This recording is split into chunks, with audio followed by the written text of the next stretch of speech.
were your allies there? Who did you go to for advice? Interestingly, uh, Bret Hart and Steve Austin were two that I would go to for a lot of advice.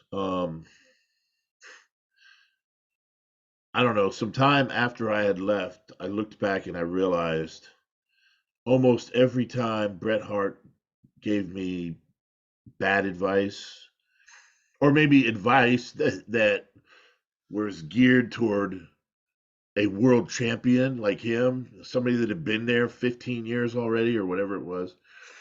Whereas Steve Austin would give me sensible advice, according to my position in the company at that time. And I never listened to Steve because he was the new guy on the block. I always listened to Bret, and I always paid for it.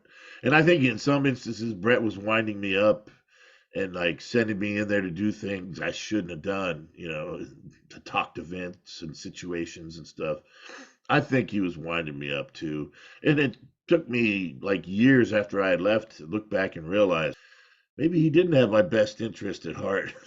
So that's kind of how it worked. And like I said, man, I just became this guy that was, I was taking the painkillers, I was drinking a lot, I was the first one at the bar every night. It became that for me. So I was doomed. It was only a matter of time until it all came crashing down, and it eventually did. But yeah, those were the two guys that I would talk to mostly.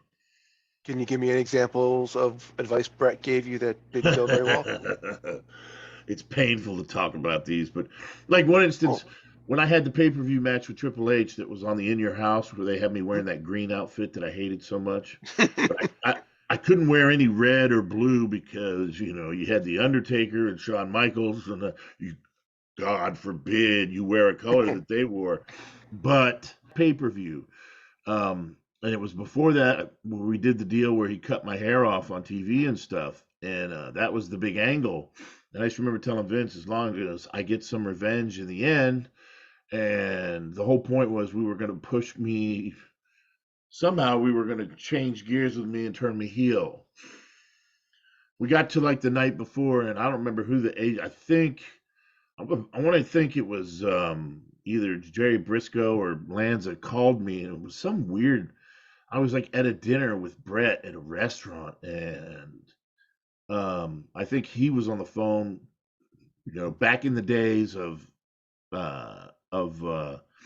you know, there was no cellular phones, so you had the pay phones. That's what I was trying to say.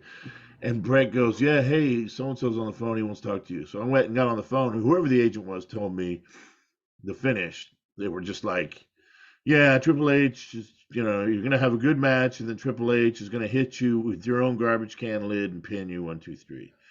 And I was pissed. I was not happy about it. Anyway, so I start talking to Brett about it, and he goes, "You need to talk to Vince." I go, "You think so?" He goes, "Yeah." He says, "Yeah, you need to talk to Vince." I go, "Well, I don't even know where to get in touch with him." He goes, "I got his room number." I call Vince's room the next morning, first thing in the morning, and he's eating breakfast and whatever. Anyway, that phone call did not go well, and but yeah, that was one of those instances where Brett gave me some advice that was just not really good advice. And I think at the end of the conversation with Vince, he goes, "Just show up like you always do, with a smile on your face, and do your job." And at that point, I had nothing else to say because I had just signed a 1 year rollover. I had no bargaining position. I mean, I was Duke the Dumpster, opening to mid card guy, and there was nothing else I could say. So I had to show up and do my job. But how that how was one of big those instances. Huh? how big was the smile on your face when you saw Vince? The next day when I walked Yeah, up, yeah, exactly. Oh he man. was walking in with Briscoe. I think I shook his hand. I go, "Hey, Vince."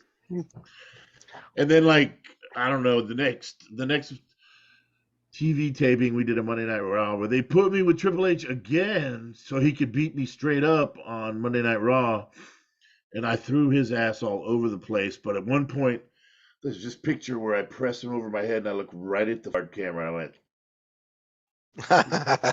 slammed him. But yeah, it was the little things. But I was petty, man. I was so clueless. I told Austin this one time too. I was like, looking back on that, I was a good wrestler. I was a good big guy. I moved really well in the ring. I was good down in Florida.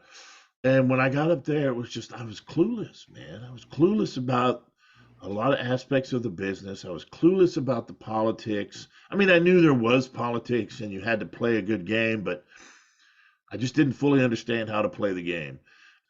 Professional wrestling is entertainment. And in the entertainment industry, there's a lot of rejection. And if you're going to be in that business, you got to be able to handle rejection and bounce back immediately and do something to get yourself over.